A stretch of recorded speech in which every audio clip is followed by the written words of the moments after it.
साथियों, आप सभी लोगों का मैं स्वागत करता हूं टेट वाली क्लास में। जिस तरह से मैं आप सभी लोगों के साथ मेहनत कर रहा हूं, बिल्कुल इसी तरह से आप सभी लोग भी मेहनत करते चलिए। निश्चित तौर पर इस बार बड़ी जीत मिलेगी, अर्थात बड़ी सफलता मिलेगी। इस बार आप सीटेट जैसे एग्जाम में 2-4 नंबर से नहीं पास होंगे, बल्कि अगर आप देखते हैं तो काफी अच्छा मार्क्स लेकर आएंगे इस एग्जाम को पास करके। अर्थात कह सकते हैं इस एग्जाम में आप काफी अच्छा मार्क्स लेकर आएंगे। साथियों, आज के विषय में जो हमारी चर्चाएं होने वाली हैं वो होने वाली है थोड़ी सी माइक्रो टीचिंग के बारे में।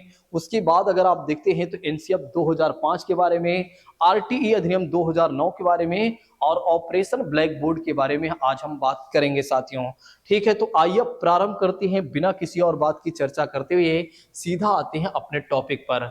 साथियों, जैसा कि बात करते हैं माइक्रो टीचिंग की बात करते हैं तो इसे हिंदी में क्या कहा जाता है? सूक्ष्म शिक्षण कहा जाता है। अर्थात कम समय में बच्चों को पढ़ाना, या कह सकते हैं साथियों कि सिखाने की बात करते हैं तो कम समय में ही बच्चों को पढ़ाना या एक तरह से कम समय में क्या करना, बच्चों को सिखाना। देखिए टोटल मिलाकर इसमें कितना समय लगता है साथियों? तो 36 मिनट का समय लगता है। हर 6 मिनट में एक नया काम किया जाता है। समझिएगा, पहले 6 मिनट में क्या होता है कि लेसन को एक तरह से प्लान किया जाता है, अर्थात कह सकते हैं पढ़ाने के लिए पाठ को एक तरह से पाठ को प्लानिंग की जाती है। उसके बाद 6 मिनट पढ़ाने के बाद 6 मिनट लेसन प्लान करने के बाद 6 मिनट क्या किया जाता है? टीचिंग किया जाता है। फिर 6 मिनट क्या होता है साथियों, अगर आप देखते हैं तो फिर 6 मिनट क्या होता है कि फीडबैक लिया जाता है। फिर उसके बाद 6 मिनट फिर से री लेसन प्लान होता है, दोबारा लेसन का प्लान किया जाता है, फिर पढ़ाया जाता है साथियों, और फिर उसके बाद अगर आप देखते हैं तो फीडबैक लिया जाता है। ठीक है, तो इस बात को ध्यान रखिएगा। टोटल मिलाकर अगर आप देखते हैं तो इसमें 36 मिनट का समय लगता है। कितने मिनट का समय लगता है इसमें? तो 36 मिनट का समय लगता है। चलिए अब हम बात करते हैं साथियों एनसीएफ 2005 के बारे में। एनसीएफ का फुल फॉर्म हो जाता है नेशनल करिकुलम फ्रेमवर्क। ठीक है, इसे 2005 में जारी किया गया था साथियों, तो इसलिए एनसीएफ 2005 इसे कहा जाता है। हिंदी में इसे राष्ट्रीय पाठ्यचर्या के रूपरेखा कहा जाता है साथियों। अगर आप देखते हैं तो यह एक तरह का डॉक्यूमेंट है साथियों, और जो बच्चों के बारे में बताता है कि बच्चों को कैसे पढ़ाना चाहिए और कैसे उनको एक तरह से डिसिप्लिन कैसे उनको डिसिप्लिन में रखना चाहिए। कुल मिलाकर ओवरऑल अगर आप देखते हैं तो बच्चों के संदर्भ में इस सारी बात करता है हमारा एनसीएफ 2005, या एनसीएफ की बात करते हैं। देखिए हमारे देश में अगर एनसीएफ की बात करते हैं तो अभी तक 4 बार इसे जारी किया जा चुका है। और इसको कौन जारी करता है साथियों? तो एनसीईआरटी की बात करते हैं तो एनसीईआरटी इसे जारी करता है। अब पहली बार इसे जारी किया गया था 1975 की बात करते हैं। उसके बाद अगर आप देखते हैं तो 1988 की बात करते हैं, और सन 2000 फिर 2005 की बात करते हैं साथियों। तो ऐसे में अगर आप देखते हैं तो एनसीएफ 2005 को अभी तक 4 बार प्रकाशित किया जा चुका है। ये चौथा बार है सन 2005 का साथियों। और ऐसे में अगर आप देखते हैं तो सन 2005 वाला क्या है? नवीनतम। सन 2005 वाला जो है साथियों नवीनतम एक तरह से दस्तावेज है या डॉक्यूमेंट है साथियों। तो राष्ट्रीय पाठ्यचर्या रूपरेखा में पाठ्यक्रम, पाठ्य पुस्तक और शिक्षण प्रथाओं को प्रदान करने वाली एक रूपरेखा है, या कह सकते हैं एक फ्रेमवर्क है साथियों। इस बात को ध्यान रखिएगा। तो एनसीएफ 2005 में अगर आप देखते हैं तो कहा गया है कि विद्यालय में क्या पाठ्यक्रम होना चाहिए, कैसी पाठ्य पुस्तक होना चाहिए और कैसे टीचरों को पढ़ाना चाहिए, इसके बारे में अगर आप देखते हैं तो एनसीएफ में चर्चा की गई है, या एक तरह से एक रोड मैप तैयार किया गया है साथियों। नेक्स्ट बात करते हैं, अगर आप देखते हैं तो एनसीएफ 2005 एक ऐसा दस्तावेज है जिसमें अगर आप देखते हैं तो ऐसे विषयों पर चर्चा की गई है जिससे बच्चों का क्या हो सके साथियों? भविष्य उज्जवल हो सके साथियों। तो ऐसे में अगर आप देखते हैं तो एनसीएफ 2005 की बात करते हैं तो इसमें ऐसे विषयों पर चर्चा की गई है जिससे बच्चों के भविष्य उज्जवल हो सके साथियों। जैसा कि बात करते हैं बच्चों को क्या पढ़ाना है, किस प्रकार पढ़ाना है और कितना पढ़ाना चाहिए, इन विषयों पर चर्चा की गई है।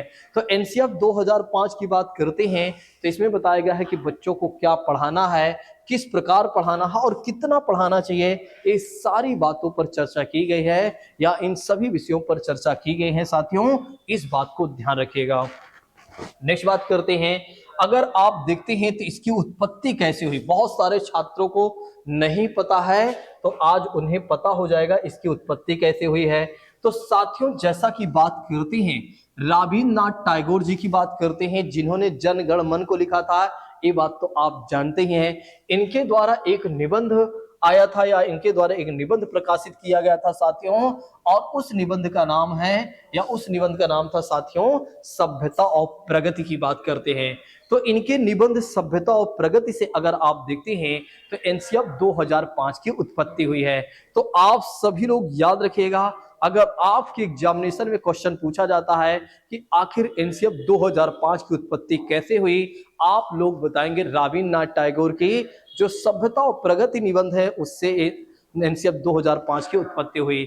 अगर आप चाहते हैं कि एक तरह से अच्छे तरीके से जाने तो एक बार आप सभ्यता और प्रगति वाला जो निबंध है एक बार पढ़िएगा, आपको बहुत सारी चीजें इसमें सीखने को मिल जाएगा।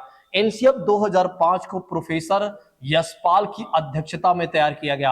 किसकी अध्यक्षता में तैयार किया गया था साथियों, तो प्रोफेसर यशपाल की बात करते हैं। तो कई बार हमारे एग्जामिनेशन में क्वेश्चन पूछा जाता है किसकी अध्यक्षता में इसे तैयार किया गया था, आप सभी लोग ध्यान रखेंगे प्रोफेसर यशपाल की बात करते हैं। देखिए ये जो एनसीएफ है ना, इसे अगर आप देखते हैं तो हमारे संविधान की बात करते हैं। मैं आपको थोड़ा से पृष्ठभूमि बताना चाहूंगा इसके। देखिए हमारे संविधान की बात करते हैं साथियों, तो हमारे संविधान की बात करते हैं तो हमारे देश के संविधान में अगर वर्तमान में देखा जाए तो 470 प्लस आर्टिकल है साथियों, ठीक है, और इससे पहले 395 आर्टिकल थे। तो 470 प्लस आर्टिकल की बात करते हैं, अनुच्छेद की बात करते हैं। उसके बाद अगर आप देखते हैं तो 22 भाग की बात की जाती है, और फिर उसके बाद अगर आप देखेंगे तो 12 अनुसूचियों की बात की जाती है। किसकी बात की जाती है, 12 अनुसूचियों अर्थात शेड्यूल्स की बात की जाती है।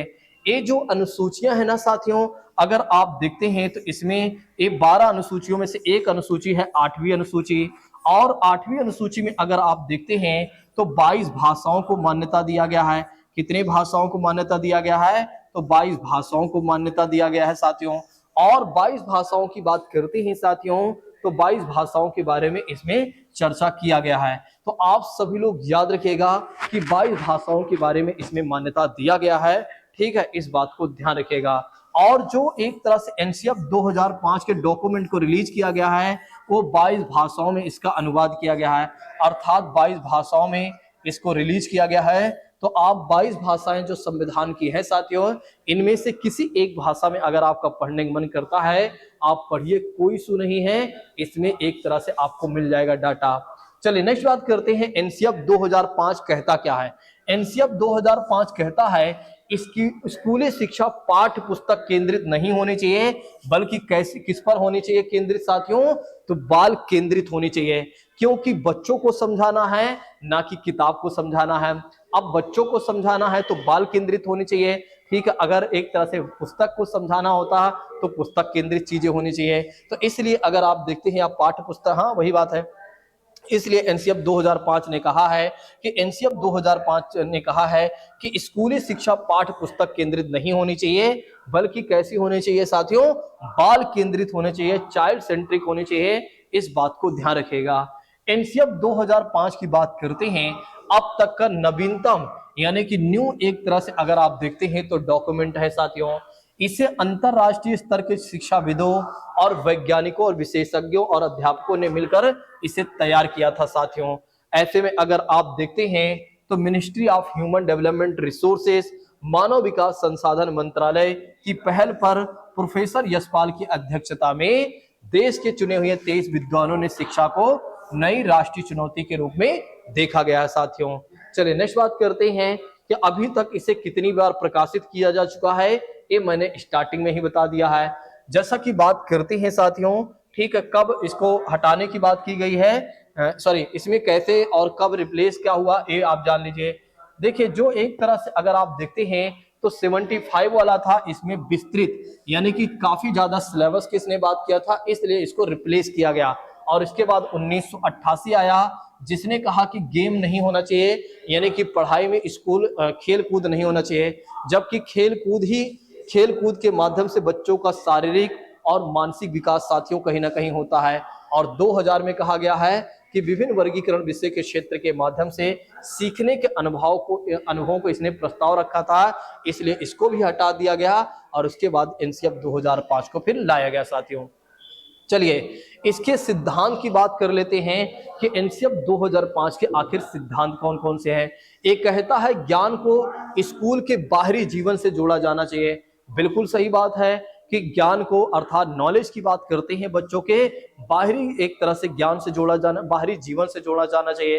अर्थात ये भी कह सकते हैं कि बच्चों का जो एग्जाम्पल होना चाहिए बिल्कुल स्कूल वाला या किताब वाला ही नहीं, बल्कि एग्जाम्पल जो होना चाहिए उनके एनवायरनमेंट का होना चाहिए, जो जिस एनवायरनमेंट में रहते हैं साथियों, यानी कि जो बाहर के एग्जाम्पल्स होते हैं जिन्हें वो समझते हैं, ऐसे एग्जाम्पल होना चाहिए।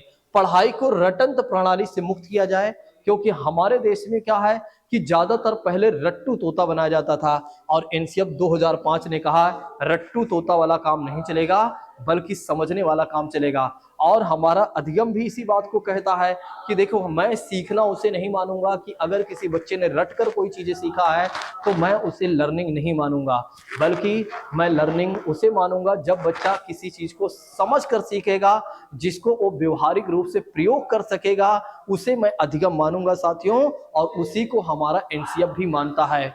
नेक्स्ट बात करते हैं पाठ्यचर्या या अर्थात सिलेबस कैसा होना चाहिए साथियों।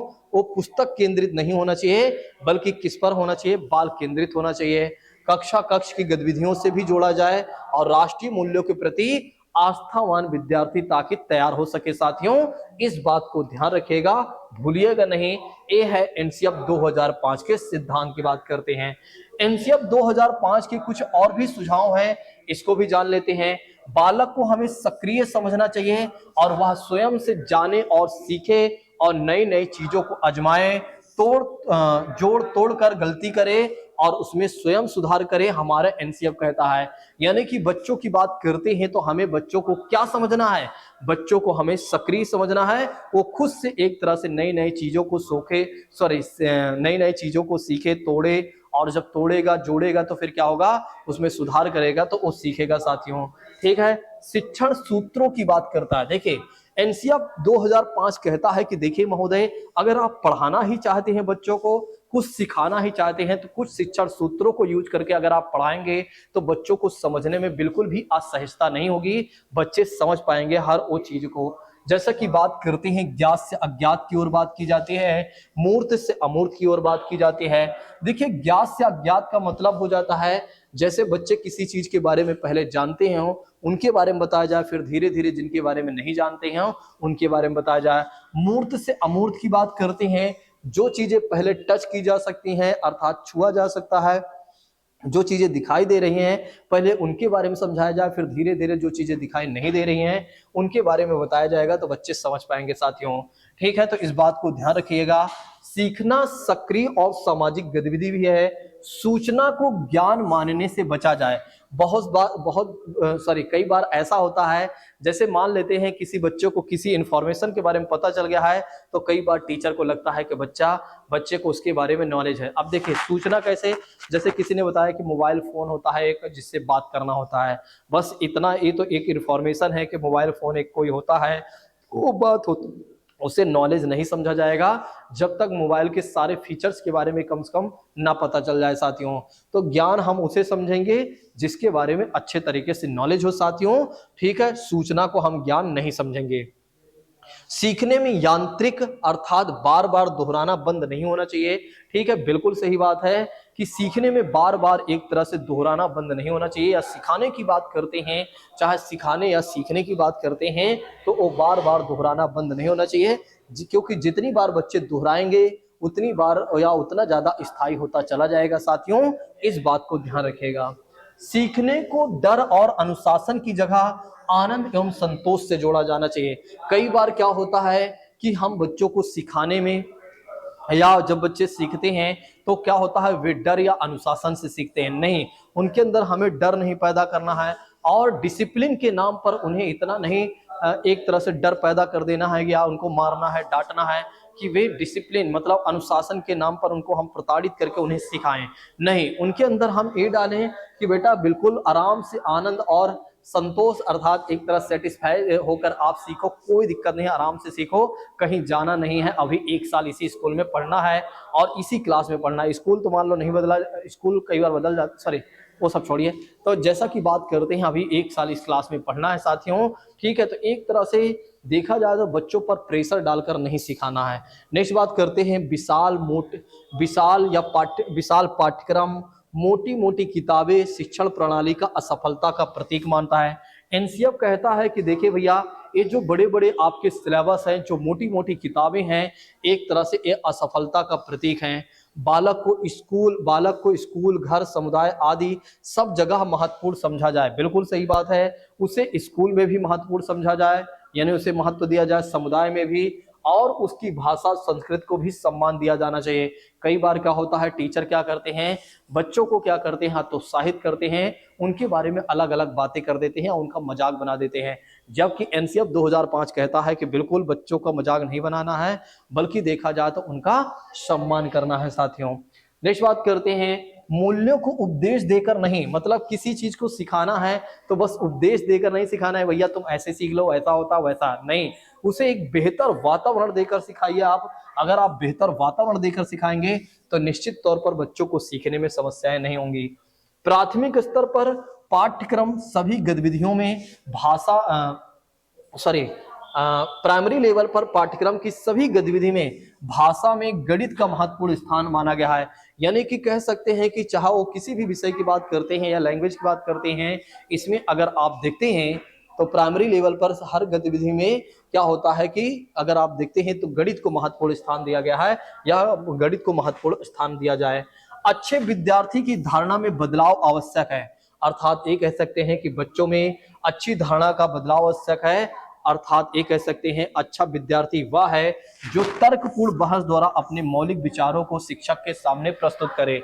देखिए, आप बच्चों में क्या करें, ऐसी सोच पैदा करें, ऐसा उनके अंदर एक तरह से उनके अंदर क्षमता पैदा करें कि वो जो भी बात कहें वो एक तरह से तार्किक पूर्ण होना चाहिए। ऐसा नहीं होना चाहिए कि बिना सिर के पैर वाली बात नहीं होना चाहिए, और जिससे बच्चे का मजाक बने या एक तरह से क्या हो, बच्चे को बाद में पता चले अरे मैंने क्या पूछ लिया। ठीक है, ऐसा नहीं होना चाहिए, इस बात को ध्यान रखिएगा। एनसीएफ 2005 कहता है कि त्रिभाषा सूत्र को भी हमें अपनाना चाहिए, अर्थात बहुभाषी कक्षा को अपनाना चाहिए, जिसमें 3 भाषाओं की ये वकालत करता है, हिंदी, अंग्रेजी और एक क्षेत्रीय भाषा की बात करते हैं। ये बच्चों को के लिए महत्वपूर्ण है साथियों। नेक्स्ट बात करते हैं, भाषा के 4 कौशलों की भी बात की गई है, LSRW की बात करते हैं।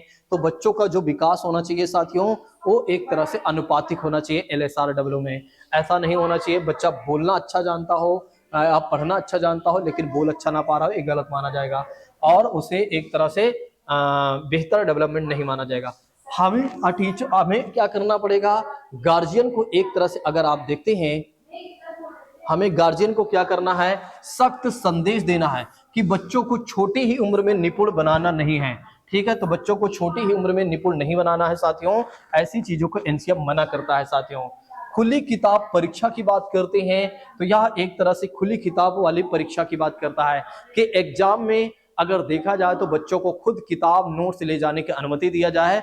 ठीक है, और ताकि इससे क्या होता है, इसका मुख्य उद्देश्य क्या है साथियों, कि अगर बच्चा क्या होता है कि इसका मुख्य उद्देश्य ये है कि बच्चों को रट्टू तोता से समझ की ओर ले जाए, यानी रट्टू तोता के जो मतलब रट्टू वाली बातें होती हैं उसको खत्म किया जाए, बल्कि बच्चा समझ की ओर आगे बढ़ सके। यानी कि ये कह सकते हैं कि खुले किताब को इसलिए बढ़ावा दिया जा रहा है कि बच्चे की बात करते हैं तो आखिर बच्चे ने किसी चीज को कैसे और कितना समझा हुआ है, क्योंकि जो देखिए आप एग्जाम में बुक ले जाने देंगे तो वही बच्चा कर पाएगा अच्छे तरीके से, जो बच्चा अच्छे तरीके से टॉपिक्स या सब्जेक्ट को पढ़ा होगा। क्योंकि अगर एक तरह से देखा जाए तो 8 से 10 12 क्वेश्चन होते हैं, अब बच्चा अगर एक बच्चा एक क्वेश्चन को पूरा एग्जैक्ट ढूंढेगा, एक एक पेज करके ढूंढेगा, तो आप जानते हो उसे बहुत समय लग जाएगा। और जो बच्चा पढ़ा होगा वो समझ जाएगा अच्छा इस टॉपिक से है, इस चैप्टर से है और यहाँ होगा तो यहाँ वो ढूंढ लेगा साथियों। तो यानी कि खुली किताब को परीक्षा को अगर हम बढ़ावा देते हैं तो इससे बच्चों के अंदर जो एक रट्टू तेता वाली जो गुण है वो खत्म होकर वो समझ की ओर उनके अंदर समझ वाले गुण उनके अंदर विकसित होगी साथियों। एनसीएफ 2005 कहता है कि बिना भार के अध्ययन, यानी कि लर्निंग विदाउट बर्डन होना चाहिए, अर्थात छात्रों पर बोझ कम करना चाहिए। जैसे किताबों का ढेर या बैग की बात करते हैं, उन्हें आनंद से सीखने के लिए हमें क्या करना चाहिए, प्रोत्साहित करना चाहिए। तो उन्हें आनंद से सीखने के लिए हमें क्या करना चाहिए साथियों, प्रोत्साहित करना चाहिए। ऐसा कौन कह रहा है, हमारा एनसीएफ 2005 कह रहा है। एनसीएफ 2005 किसे फैसिलिटेटर मानता है, ये आपके एग्जाम में बहुत बार आ चुका है कि किसे सुविधा दाता के रूप में मानता है। एनसीएफ 2005 की बात करते हैं तो एक तो पहली बात करते हैं बहुभाषावाद, बहुभाषावाद की बात करते हैं तो इसे एक साधन के रूप में माना गया है एनसीएफ के द्वारा साथियों। ठीक है, करके सीखने पर बल, क्योंकि बच्चा अगर स्वयं करके सीखेगा तो इससे क्या होगा कि बच्चे में एक तरह से सृजनात्मकता के गुण विकसित होंगे, उसके अंदर आत्मविश्वास पैदा होगा साथियों, अर्थात सेल्फ कॉन्फिडेंस आएगा। टीचर को भी एक सुविधा दाता के रूप में माना जाना चाहिए साथियों, इस बात को भी ध्यान रखिएगा। अगर आपके एग्जामिनेशन में क्वेश्चन बना कि महोदय ये बता दीजिए कि सुविधा दाता के रूप में किसे किसे माना चाहिए, एक तो बहुभाषावाद को एक साधन के रूप में माना चाहिए जो कि एक सुविधा दाता काम करता है और सीखने पर बल दे करके सीखने पर बल देता है, या एक तरह से करके सीखने को सुविधा दाता मानता है और टीचर को भी एक सुविधा दाता मानता है साथियों, इस बात को ध्यान रखिएगा, भूलिएगा नहीं। ठीक है, चलिए आज की क्लास को हम यहीं पर, ये देखिए क्वेश्चन पूछा गया था, एनसीएफ पूछा जा सकता है।